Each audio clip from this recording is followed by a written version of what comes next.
Mga kababayan nating seniors, kung kayo ay 60 o 60 pataas at naghihintay ng magandang balita tungkol sa social pension, ito na ang sandali na inaantay ninyo. Mayroon akong napakahalagang impormasyon na kailangan ninyong malaman ngayong Enero 2026 at sigurado akong marami sa inyo ay hindi pa nakakaalam nito. Narinig ba ninyo ang tungkol sa Universal Social Pension na 6,000? Hindi ito chismis, hindi ito fake news kundi totoo at opisyal na programa mula sa gobyerno. Pero sandali lang bago kayo masyadong ma-excite, may mga detalye tayo na kailangan muna pag-usapan dahil hindi lahat ng seniors ay makakakuha nito ng automatiko. May mga requirements, may tamang proseso at mayon ding mga pagkakamali na dapat nating iwasan para hindi kayo maubusan ng pera o mahuli sa pila. Alam ko na marami sa inyo ay kumukuha na ng 500 o 1,000 kada buwan mula sa DSWD. Pero iba po ito. Mas malaki ang halagang ito. Mas komprehensibo ang coverage at may mga dagdag na benepisyo na hindi lahat ay alam. Kaya makinig kayo ng mabuti dahil dito sa video na ito, ipapaliwanag ko sa inyo ng malinaw at simple kung sino ang qualified.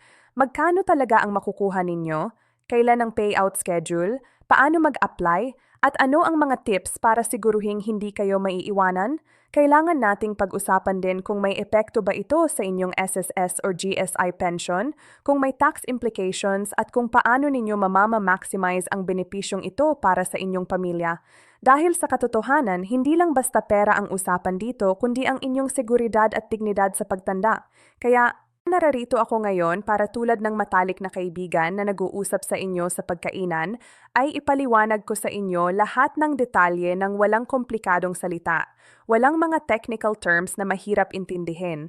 Gusto kong maramdaman ninyo na hindi kayo nag-iisa sa pagharap sa mga ganito. Marami akong nakausap na mga seniors na nalito na takot na baka hindi sila makasali or mas malalamay na rinig na N-scam dahil sa maling impormasyon. Kaya ito, ngayong araw na ito, tutulungan ko kayong maunawaan ang lahat mula simula hanggang dulo. At huwag mag-alala, hindi ako magmamadali. Dahan-dahan lang nating tatalakayin para maintindihan ninyo ng husto. Kung kayo ay kasama sa mga taong laging nag-aalala kung saan kukuha ng pambili ng gamot, kung paano pang dadagdagan ang budget sa bahay, o kung paano pa makakatulong sa mga apo, ang programa na ito ay maaaring maging sagot sa inyong mga panalangin. Pero kailangan nating gawin ito ng tama. Kailangan nating sundin ang tamang hakbang at kailangan nating magtiwala sa proseso. Samahan ninyo ako hanggang dulo ng video na ito dahil sa huli, meron din akong ilang insider tips na mula mismo sa mga empleyado ng DSWD at sa mga seniors na successfully na nakakuha na ng kanilang pensyon. Hindi ninyo ito makikita sa iba pang videos or articles online. Una sa lahat, pag-usapan natin kung ano talaga ang Universal Social Pension na ito. Ito ay isang monthly cash assistance program ng gobyerno para sa mga indigent seniors. Ibig sabihin yung mga seniors na walang regular na pension mula sa SSS, GSIS, or iba pang retirement programs. Ang dating sistema kasi, yung Social Pension Program ng DSWD ay nagbibigay lang ng 500 kada buwan at may ilan na nakakakuha ng 1,000 depende sa kanilang classification. Pero sa bagong Universal Social Pension, ang target amount ay 6,000 kada buwan. Or mga kasama mula 500 o 1,000 tataas ito ng malaki patungo sa 6,000. Pero sandali lang, bago kayo mag-celebrate ng husto, kailangan nating linawin kung sino ba talaga ang qualified dito. Ito ang parte na maraming tao ay nalilito. Ang qualified para sa programa na ito ay mga seniors na 60 years old pataas at saka mga taong classified as indigent based sa listahanan 3.0 ng DSWD. Ang listahanan 3.0 ay yung database ng gobyerno kung saan nakalist ang lahat ng mahihirap na pamilya sa Pilipinas. Kung hindi kayo nakalist doon, kahit gaano kayo kahirap, technically hindi kayo qualified agad-agad. Pero huwag mawalan ng pag-asa dahil may paraan para makapasok doon. At ipapaliwanag ko rin yan mamaya.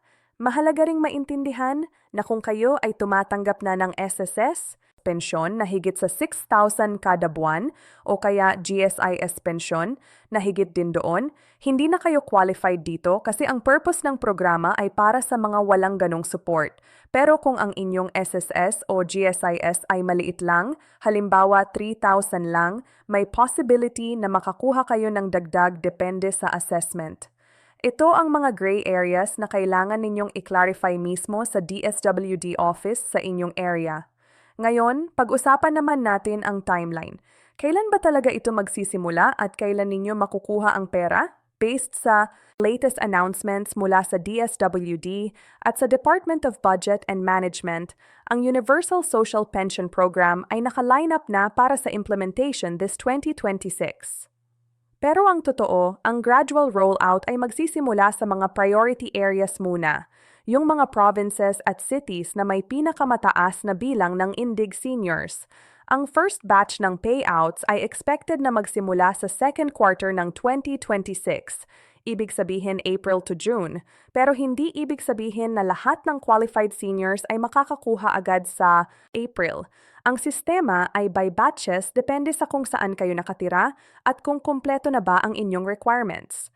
Kaya ang first step talaga ay siguraduhing nakaregister kayo sa listahanan 3.0 at updated ang inyong records. Yung payout schedule mismo ay monthly pero ang disbursement ay pwedeng quarterly depende sa capacity ng local DSWD office ninyo. Halimbawa, kung kayo ay sa Metro Manila, mas mabilis ang processing compared sa remote provinces dahil mas maraming staff at mas organized ang system. Pero para sa mga nasa probinsya, huwag mag-alala. Kahit medyo mas matagal, makukuha ninyo pa rin yan basta kumpleto ang requirements. Ang importante ay hindi kayo magmadali at hindi kayo pumayag sa mga tao na nag-aalok na pabilisin ang proseso kapalit ng bayad. Maraming scammers ngayon na nag-aalok ng ganoong serbisyo at ang totoo walang shortcut sa government process na ito. Lahat ay dumadaan sa official channels. Lahat ay documented at lahat ay free of charge. Ang proseso ng pag-apply ay medyo simple pero kailangan ng patience. Kung kayo ay kasama na sa existing social pension program ng DSWD, yung mga tumatanggap na ng 500 o 1,000, ang magandang balita ay automatic kayong considered para sa Universal Social Pension. Ang DSWD ay mag-u-update lang ng inyong records at tataasan ang amount na makukuha ninyo. Pero kung hindi pa kayo nakaregister or hindi ninyo alam kung nasa listahanan kayo, kailangan ninyong pumunta sa barangay hall ninyo at magtanong sa barangay social welfare officer. Dalhin ninyo ang inyong valid ID, birth certificate or any proof of age at kung maaari ay barangay indigent certificate. Officer ay magsasabi sa inyo kung nasa listahan na kayo or hindi. Kung wala pa kayo, pwede kayong mag-request na isama sa next validation round ng listahanan. Pero ang prosesong yan ay maaaring tumagal ng ilang buwan. Kaya mas maaga ninyong ginawa, mas mabuti. Kapag confirmed na qualified na kayo, kailangan ninyong mag-submit ng application form sa DSWD Satellite Office o sa inyong city or Municipal Social Welfare Office. Doon bibigyan kayo ng form na pununin at kailangan ninyong mag-attach ng mga required documents. Ang mga kailangang dokumento ay usually ang valid ID, proof of age, barangay certificate of indigent at latest ITR kung meron. Pero kadalasan wala naman kasi nga indigent.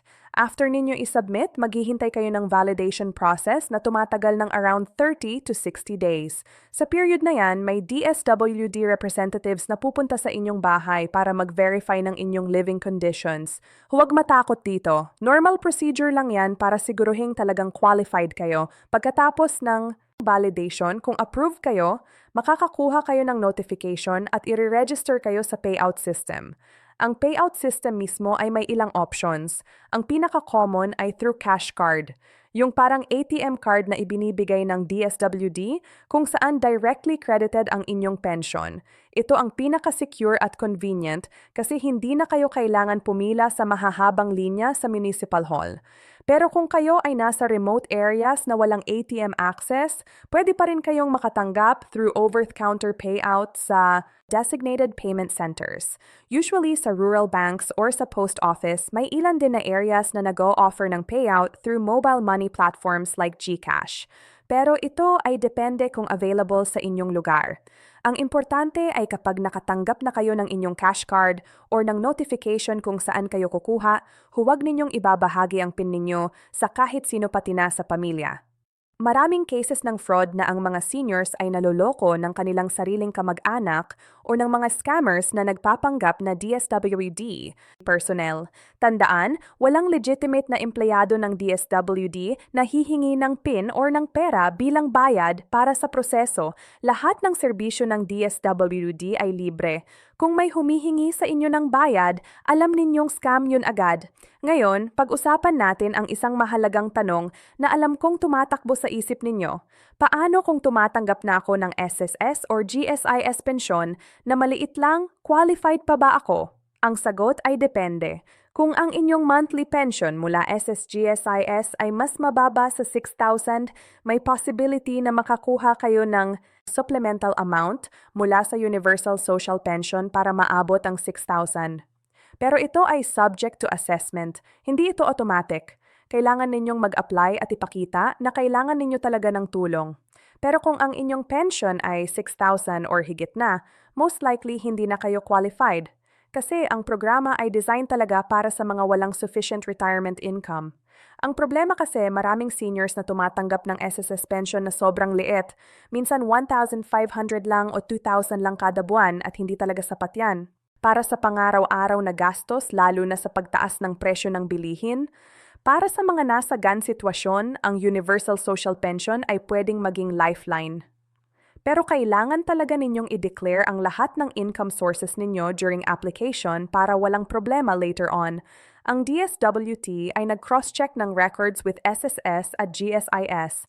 Kaya kung may itinago kayo, mahahanap din nila yan at baka ma-disqualify pa kayo. O worse, hilingin kayong magbayad balik ng na-release na pera. Pag-usapan din natin ang tax implications kasi alam kong marami sa inyo ay nag-aalala baka may kaltas na naman. Ang magandang balita ay ang social pension ay considered as social amelioration program. Ibig sabihin, tax-exempt ito. Walang babawas na tax sa 6,000 na inyong makukuha. Ang makukuha ninyo ay ang buong halaga, pero may catch kung ang total annual income ninyo, including ang pension, ay lumagpas sa taxable threshold na 250,000. Technically, kailangan pa rin ninyong mag-file ng ITR pero ang pension mismo ay hindi kasama sa taxable income. Ang karamihan naman sa mga indigent seniors ay hindi naman umaabot sa threshold na yan, kaya hindi na kailangan ng ITR. Pero kung kayo ay may ibang income sources like rental properties or business, kailangan pa rin ninyong mag-consult sa BIR para sigurado. Ang importante lang ay transparent kayo sa lahat ng transactions para walang problema sa future. May ilang insider tips din ako na gusto kong ibahagi sa inyo. Mga bagay na hindi madalas pag-usapan pero sobrang helpful. Una, kapag pumunta kayo sa DSWD office para mag-apply, pumunta kayo ng maaga as in 7 a.m. pa lang nakapila na kayo. Ang mga opisina ay mabilis mapuno ng tao lalo na after ng announcement ng mga bagong programa. Magdala kayo ng payong kasi mainit at magdala din ng maiinom at merienda kasi baka matagal ang pila. Pangalawa, magpakopya kayo ng maraming sets ng inyong mga documents. At least 3 copies ng bawat requirement kasi minsan hihingi ng extra copies or baka may mawala. Pangatlo, kung kayo ay may kapansanan or hirap maglakad, maraming DSWD offices ay may priority lane para sa senior citizens at PWDs. Kaya huwag mahiyang magtanong at gamitin yan. Pang-apat, kung hindi kayo marunong magsulat o magbasa, pwede ninyong isama ang isang trusted family member para tulungan kayo sa pag-fill up ng forms. Pero siguraduhin kayo mismo ang pumirma o kaya lagyan ninyo ng thumb mark kung hindi kayo marunong lumagda. Pang-lima, after ninyong mag-apply, kunin ninyo ang acknowledgement receipt at i-keep yan sa safe place. Yan ang proof na nag-apply kayo at yan ang gagamitin ninyo para mag-follow up kung tumagal ng sobra ang processing. May narinig din akong ilang concerns tungkol sa possible CLBs or reduction ng pension. Ang clawback ay nangyayari kapag may mali sa inyong application or kung nalaman ng DSWD na hindi pala kayo qualified. Halimbawa, kung nag-declare kayo na wala kayong ibang income pero nalaman nila na may tumatanggap pala kayong pension galing abroad or may negosyo kayo, pwede nilang bawiin ang lahat ng nabigay na sa inyo at kailangan ninyong i-return. Ito Ay seryosong bagay kasi pwedeng maban pa kayo sa lahat ng government assistance programs. Kaya ang best advice ko ay magtotoo lang kayo sa lahat. Kung may tanong kayo na hindi ninyo sigurado ang sagot, sabihin ninyo sa officer at humingi ng guidance. Mas mabuti ng medyo matagal ang proseso pero tama kaysa mabilis pero puno ng mali. May concern din ang iba tungkol sa reduction ng amount. As of now, ang target ay 6,000. Pero depende sa budget allocation ng government bawat taon, may possibility na ito ay maging less kung kulang ang pondo. Pero based sa commitment ng administrasyon, ang 6,000 ay protected amount. Meaning, priority nila na mapanatili yan. Pero para sigurado, hindi dapat kayo umasa na forever na 6,000. Dapat may backup plan pa rin kayo or mag-save kayo ng portion ng pension para sa emergencies.